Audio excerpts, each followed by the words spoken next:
For example, if you close private hospitals and then patients now are forced to go to public hospitals will be overloaded. I have been giving a very simple example. If you have one doctor with 100 patients waiting to see the doctor, for renal patients, for diabetes, you need at least 30 minutes for the doctor to understand what the patient is talking about and get the feel so that he can figure out the best management. So if you use 30 minutes and one doctor has 100 patients, it means that doctor requires 30 times 100, that is 3,000 minutes. Divide by 60, he requires 50 hours in a day to clear that queue. 50 hours in a day has 24 hours. So let me tell you, the public, the truth. If you see a queue, you're going to see a doctor, and you see a queue of 100 people waiting to see that doctor, please know the doctor has only two choices. One, treat 10 patients properly. Use 5 hours. You'll be very tired. 90 will go to the governor and report that the doctor is not working. Number two, he will see all the patients and treat no one. We have to be very honest. Either, because it is 24 hours, your day has 24 hours, and you are assuming he is going to work without going to the toilet, without eating, without sleeping, even if he does it continuously. Let's face it. And this is the core issue we are raising, that we will never be able to provide quality health services when you are overloading government hospitals. Currently, we have managed to get a few staff. We have cleaned up the whole hospital. Now it is very clean. We are happy with the work which has been done. We were given a bill of 2.3 million. My name is Dr. Mwangi. I'm the hospital spokesperson and also a director in Nakuru Memorial Hospital. We will not touch on the criminal matters that are going on because of the respect of the court that we have for the court. But so far so good. We are happy with the way we have been treated.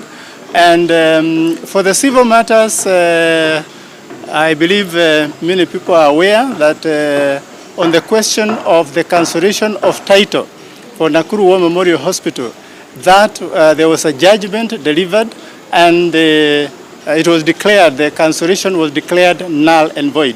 I think the government needs to get this message across, that the officials of government who are in charge of even the Lord's ministry do not have powers to cancel titles. And if they were to have those powers, then they will be overriding the judiciary, which is a separate arm of government. And we feel the judiciary has stamped its foot, and they have declared that they cannot cancel any title. That power belongs to the High Court of Kenya, and we are very happy that that was declared through a judgment. The next issue, of course, we are waiting for is a judgment on who owns the land. And we went to the Nyandarua Court, that is case number ELC 36 of 2023, which ended up in Nyandarua as case number 3, ELC code, case number 3 of 2024. And in that case, again, we had an adjournment. The side of the government said they needed an adjournment because they had issues. And so we were given the hearing date. It was adjourned to 26 and 27 of March, next month. And we are expecting there will be a judgment on that matter. Regarding the status of the hospital, right now, we have already managed to open the hospital, but not to the public. What we did first, we took about 3 weeks doing an inventory together with the county secretary in Nakuru and the CEC member for health. And they have cooperated significantly. Of course, the only challenge is in the last 2 meetings they didn't attend, but we have managed to do an inventory of the whole hospital. All the things that were in the hospital, we have that document signed by the county secretary of Nakuru, and in that case, in the committee, I'm a joint secretary together with the county secretary, Dr. Mwaura. We all signed the document, so we are in agreement. That is the inventory, the status as at that time when we did the inventory together with our counterparts in government, annex hospital staff. We all went there and we did the inventory. So that work is done, is completed. So we are now waiting to open the hospital at the guidance of the Court of Appeal. And we are following all court orders or directions by the Court of Appeal. Currently, we have managed to get a few staff. We have cleaned up the whole hospital. Now it is very clean. We are happy with the work which has been done. We were given a bill of 2.3 million for water and electricity. That is what now, for the period that we were closed, that is now what we are trying to brainstorm on and figure out how to handle that one. Because again, you cannot open a hospital without water or electricity. And we want to assure the public that by the time we open, we want to provide quality services. We have 11 dialysis machines in that hospital. Those machines should have saved so many lives by now in the last 1 year that we have been closed, but we are hoping the government is genuine to allow us to run those machines again once the power is reconnected and there is water, and we'll be able to provide services, quality services to Nakuru residents. The other issue, of course, we are working on is whether we will be able to get because there is a wall that was constructed all around, and we are trying to figure out who constructed the wall around our hospital, and we have the title. We are not getting clear information. The CEC member for health wrote to us and to CEC member for LADS wrote to us and told us they don't know who constructed that wall, so they have no approval documents. So we've been asking because there are some gaps in the wall that will create some bit of insecurity to the hospital, whether we can be allowed to seal the gaps and even put a modern gate so that we have good access to the hospital. And we also have to be very sure that we are able to provide quality health services, and therefore we want to make sure that the hospital has a burning furnace, okay? We already have an incinerator, but for the trash, we had applied so that we construct our own. And we know that in 1921, there is one which was constructed, but it is being used by annex. We can still use it if the government is free, will allow us to use the burning furnace. At the same time, of course, once we have ensured that the hospital is running properly, and all the equipment are running properly, okay? Of course, we lost a lot of medicines to expiry and theft. There's a lot of theft. So once this is done, then the next move is to apply for our license so that we can operate legally. That is basically what we want to achieve. Any questions? Yes.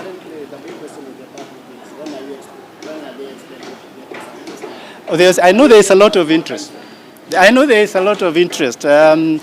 Part of it is dependent on how quickly the government can, for example, resolve the issue of the water and electricity bill when the hospital is closed, who consumed. Once that is resolved, I hope it will take maybe less than a month. That's what we are hoping. And then, of course, we will apply for a license. License should not take too long. Of course, it's a bit late now. There will be some penalty. But it is like nobody, I mean, we could not be blamed for that. It was closed, the hospital was closed unceremoniously. And so we are trying our best to make sure, maybe within this month, before the end of February, but we must make sure everything is in place so that by the time we open the hospital, we are able to provide quality medical services, particularly for our patients who had kidney failure. We have good news for them. We have discovered ways of, as we use dialysis, we are actually able to reverse kidney failure, and that is very exciting for us. I'm particularly excited when, I see my kidney failure patients recovering and reversing so that the renal function improves and comes back to normal. I'm very excited. And so we are revving to go. Hopefully, by the grace of God, we hope the government will cooperate so that we actually open. As soon as the government cooperates, we are ready even to open next week. We are ready to open. But we are having those meetings with the county secretary, the CEC member for health, so that we make sure that once we open the hospital, we are able to provide quality medical services. We do not just want to open the doors and then fail to provide the services we are supposed to provide. That is what we are working on. So once you are open your Wrangles with the government, We hope they will be completely done. So far, so good. We have not had any hired goons coming. We had meetings with the county secretary within the hospital for about 3 hours, and no hired goons came. So I believe that shows exactly where the hired goons were coming from. But the basic point is that we are now in agreement. We open the hospital. We keep on giving the services. So there is a serious gap. You may have known from media that in Kenya we have over 4 million people who are suffering who require dialysis with kidney failure. And this is precisely because when we do not provide quality services for people who are suffering from diabetes, for people who are suffering from high blood pressure, then eventually the kidneys fail. And when they fail, and this is actually related to the numbers involved. For example, if you close private hospitals and then patients now are forced to go to public hospitals will be overloaded. I have been giving a very simple example. If you have one doctor with 100 patients waiting to see the doctor, for renal patients, for diabetes, you need at least 30 minutes for the doctor to understand what the patient is talking about and get the feel so that he can figure out the best management. So if you use 30 minutes and one doctor has 100 patients, it means that doctor requires 30 times 100, that is 3,000 minutes. Divide by 60, he requires 50 hours in a day to clear that queue. 50 hours in a day has 24 hours. So let me tell you, the public, the truth. If you see a queue, you're going to see a doctor, and you see a queue of 100 people waiting to see that doctor, please know the doctor has only 2 choices. 1, treat 10 patients properly. Use 5 hours. You'll be very tired. 90 will go to the governor and report that the doctor is not working. Number 2, he will see all the patients and treat no one. We have to be very honest. Either, because it is 24 hours, your day has 24 hours, and you are assuming he is going to work without going to the toilet, without eating, without sleeping, even if he does it continuously. Let's face it. And this is the core issue we are raising, that we will never be able to provide quality health services when you are overloading government hospitals. We will never be able. And therefore, the people who are suffering from diabetes, high blood pressure, and other complicated diseases, they will eventually end up suffering because they are not getting quality health services. The issues of insurance or the others, taxation, medical taxation, and so on, as we implement them, we must remember doctors are human, and we must give them time to manage the patients. So one of the reasons why we are getting very large numbers of people requiring dialysis is because we are not able to provide them quality medical services. If you go to any public hospital, look at the diabetic clinic, the clinic where people suffering from diabetes are attending. You will see figures like an average blood sugar of 18 millimoles per liter or 14 millimoles per liter on average. That means, and the normal blood sugar for you and me who do not suffer from diabetes, those who don't suffer from diabetes, the normal blood sugar should be between 3 and 7. Now, if this patient has been having a blood sugar of 14 or 18 millimoles per liter, eventually the kidneys will fail. That's a fact.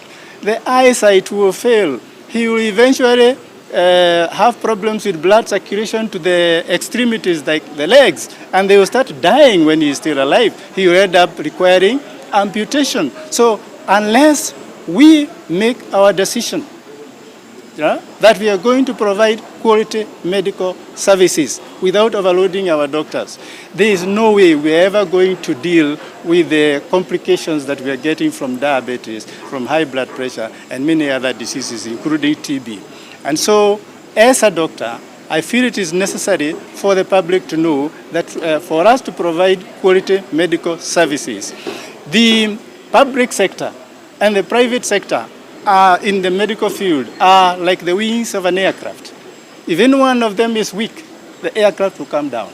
Okay? So the government needs to appreciate the value of the contribution from the private sector. The moment they fail to pay them for the services they are providing, then eventually what will happen is that hospitals will close. When you have private hospitals closing, nobody should celebrate. Why? Because then the public sector will be overloaded. It is the private sector that is providing real tax benefits to the government. And it is the tax from the private sector that is running the public hospitals. So if you close the private sector, then the public sector will eventually fail because of lack of finance. I think basically that is the point I want to make. And it is in the interest of the government and in the interest of the public that Nakuru War Memorial Hospital is reopened and it starts functioning again, because we had huge plans. We had ideas on how to save cardiac patients, cardiac catheterization. We had plans, but these plans were not being allowed.